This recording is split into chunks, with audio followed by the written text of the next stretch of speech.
다음 달로 임대차 3법 시행 2년을 맞는 가운데 윤석열 대통령이 임대차법 개정을 위한 사회적 논의가 필요한 시점이라고 밝혔습니다. 법을 손봐야 한다는 강한 의지를 내비친 것인데 공공임대주택을 찾아서는 버팀목 전세대출금리 동결 등도 약속했습니다. 박소정 기자의 보도입니다. 경기도 성남시에 있는 영구 임대주택 단지 내 복지관. 윤석열 대통령은 이곳에서 세 번째 비상경제 민생회의를 주재했습니다. 먼저 가파른 금리 상승으로 무주택 서민의 주거비 부담이 커지고 있다면서 이를 해소하기 위한 대책을 내놨습니다.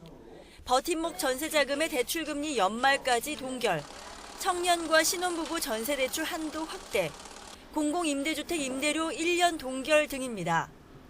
공공임대주택의 임대료를 일단 1년간 동결하고 주거급여 대상을 중위소득 50%까지 확대해서 전세 사기 같은 범주를 일벌백계 하겠다는 원칙도 밝혔습니다. 이른바 깡통 전세가 우려되는 지역을 선별해 관리하고 사기 피해자들을 위한 긴급자금 대출도 새로 만들기로 했습니다.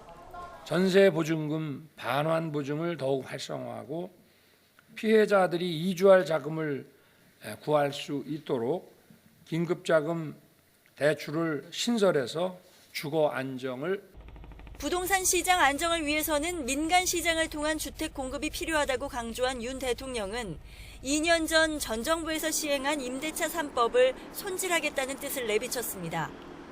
임대차법 개정에 대한 사회적 논의가 필요한 시점입니다.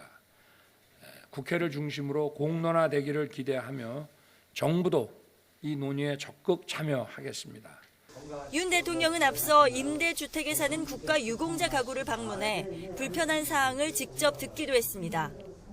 매주 민생회의를 주재하고 있는 윤 대통령은 앞으로도 서민의 어려움을 느낄 수 있는 현장을 직접 찾아 실질적인 대책을 내놓는 데 집중한다는 계획입니다. YTN 박소정입니다.